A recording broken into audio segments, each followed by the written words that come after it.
Platforma Delta pozwala nam prowadzić zajęcia przez internet. Przy czym możemy tak naprawdę, wykorzystując tę platformę, przenieść całe nasze zajęcia do internetu, szczególnie jeśli dodatkowo oprócz samej platformy Delta wykorzystamy narzędzia do komunikacji w czasie rzeczywistym, na przykład Microsoft Teams.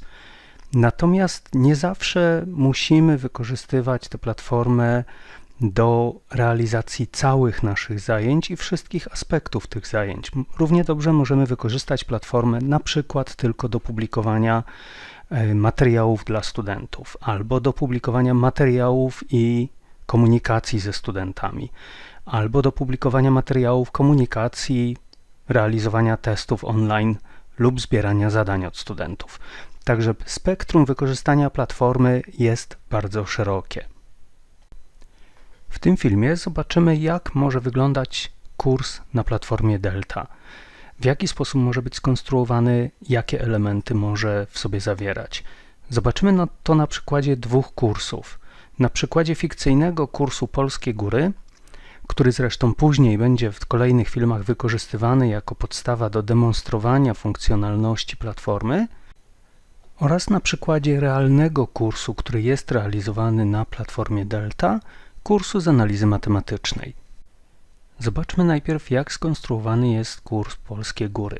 Kursy na platformie są podzielone na moduły tematyczne. Podobnie jak w trakcie zajęć tradycyjnych, w ramach kolejnych zajęć realizujemy ze studentami kolejne zagadnienia tematyczne, tak samo na platformie możemy mieć moduły, które będą odpowiadały tym zagadnieniom. Czyli w kursie Polskie Góry mamy moduł Wiedza o górach, następnie moduł Turystyka górska i wreszcie moduł ostatni Podsumowanie zajęć. Zauważmy też, że na początku kursu mamy przestrzeń, która nie jest modułem tematycznym. Jest to przestrzeń początkowa, wstępna, gdzie możemy umieścić materiały dotyczące kursu jako całości. Konstruując kurs, wykładowca, korzystając ze wszystkich kilkudziesięciu narzędzi, które platforma nam daje, narzędzi do prezentowania treści dydaktycznych i do komunikacji i sprawdzania wiedzy studentów, może w dowolny sposób aranżować zarówno tą część wstępną kursu, jak i moduły tematyczne. I zobaczmy, w przypadku tego kursu Polskie Góry mamy najpierw dokument z kilkoma słowami wstępu dla studentów, następnie mamy strefę organizacji i komunikacji, gdzie znajdziemy ogłoszenia, które wysyłamy studentom. Jest miejsce na konsultacje, studenci mogą tam zadawać pytania i my im będziemy udzielali odpowiedzi. Następnie mamy zasady udziału w kursie, miejsce, gdzie studenci mogą potwierdzić zapoznanie się z tymi zasadami i bibliotekę materiałów w różnej formie, w formie strony z literaturą podstawową, w formie słownika, jakichś terminów związanych z tematem, czy w formie linku do zewnętrznej strony internetowej. W module pierwszym, Wiedza o górach, mamy najpierw krótkie wprowadzenie do tematu w formie strony z tekstem, gdzie mamy wyjaśnienia dla studentów, co mają zrobić w ramach tego tematu, w jakim terminie, jak będą oceniani. Następnie jest forum, gdzie studenci mogą zadawać pytania dotyczące tego tematu.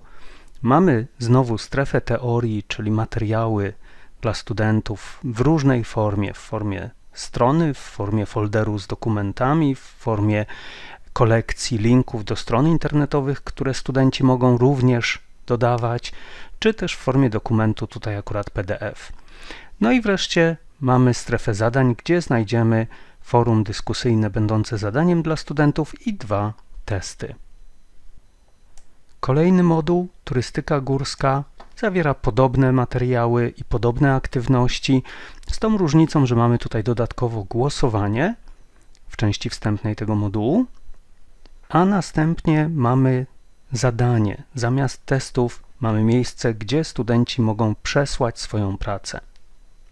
I wreszcie moduł ostatni, Podsumowanie zajęć, zawiera zadanie końcowe dla studentów, test, czyli egzamin próbny i folder z wynikami z zaliczenia kursu.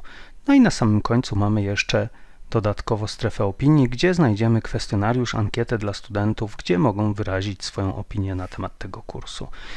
Jak widać, kurs może być skonstruowany z bardzo wielu różnych narzędzi i to tak naprawdę od wykładowcy zależy, które z tych narzędzi użyje w którym module i w jakiej kolejności te narzędzia użyje. Zauważmy jeszcze, że przy niektórych elementach kursu widoczne są ikony, które wskazują, że te elementy mogą być studentom oznaczane jako wykonane. I to od wykładowcy konstruującego kurs zależy, w jaki sposób, pod jakimi warunkami te elementy dla studentów będą oznaczone jako wykonane. Czy student będzie samodzielnie decydował i sam klikał, że tak, już dane zadanie wykonałem, czy też takie zadanie będzie mu oznaczane jako wykonane dopiero wtedy, kiedy spełni jakieś określone przez wykładowcę warunki, czyli na przykład przystąpi do testu i uzyska odpowiedni wynik, albo w przypadku forum dyskusyjnego napisze konkretną ilość wiadomości na takim forum. A teraz zobaczmy, jak skonstruowany jest kurs z analizy matematycznej. Podobnie jak kurs o Polskich Górach zawiera on najpierw sekcję wstępną z podstawowymi informacjami dla studentów i z miejscem na komunikację, a później mamy tematy. Jednak w przypadku tego kursu tematów jest więcej i każdy z tych tematów zawiera więcej elementów, przez co strona kursu byłaby bardzo długa i dlatego osoba prowadząca, konstruująca ten kurs zdecydowała te tematy schować. Nie są one od razu widoczne w momencie, kiedy student wchodzi do kursu. Student musi kliknąć na wybranym temacie, żeby zobaczyć jego zawartość.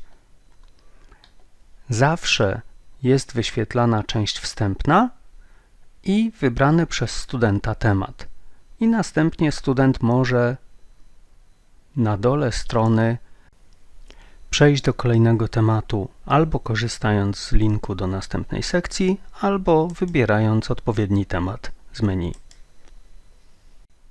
Zobaczmy teraz, jak skonstruowany jest ten przykładowy temat pierwszy i czego nowego możemy się dowiedzieć o możliwościach, które nam daje platforma Delta. Na początku tematu mamy materiały, następnie mamy wideo prezentacje, czyli linki do filmów, które zawierają jakieś prezentacje dla studentów. Następnie są zadania, ale tym razem zadania są w formie lekcji i dopiero po przejściu lekcji studenci mogą przystąpić do samego zadania. Czyli mamy tutaj wykorzystany mechanizm warunkowania dostępu. Tylko student, który rozwiązał lekcję, przeszedł przez lekcję, może wejść do zadania i je przesłać. Dodatkowo widzimy tutaj, że wykładowca może pewne elementy kursu ukryć przed studentami. Tymczasowo, jeśli jeszcze nie chcemy ich udostępniać studentom, ale chcemy już je sobie przygotować w kursie, możemy je stworzyć, ale chwilowo jeszcze ukryć i odkryć dopiero wtedy, kiedy będziemy na to gotowi lub kiedy przyjdzie odpowiedni czas. Dodatkowo w tym kursie widzimy jeszcze jedną ważną funkcję platformy, mianowicie możliwość realizowania wybranych zadań w kursie w grupach.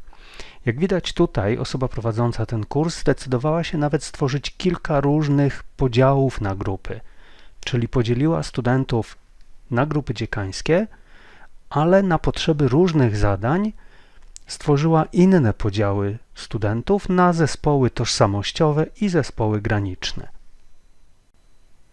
Po zadaniach i po teście widzimy jeszcze jedną formę aktywności dla studentów, mianowicie warsztaty. Warsztaty polegają na tym, że studenci przesyłają swoje prace, a następnie wzajemnie je sobie oceniają. No i wreszcie na końcu tego modułu widzimy bonusowe, dodatkowe materiały i testy kończące moduł, pełniące funkcję kolokwium. Oczywiście kurs z analizy matematycznej jest bardzo rozbudowanym kursem. Kiedy będziemy zaczynali pracę z platformą Delta, nasze kursy będą dużo skromniejsze. Jednak warto już na samym początku wiedzieć, jakie narzędzia będziemy mieli do dyspozycji. Nawet jeśli na początku będziemy używali najbardziej podstawowych z tych narzędzi, to warto już mieć w perspektywie dalszej plany, jakie kolejne funkcje i narzędzia platformy będziemy chcieli wykorzystać później i dlatego warto poznać kursy innych wykładowców i zobaczyć, co oni robią ze swoimi studentami na platformie.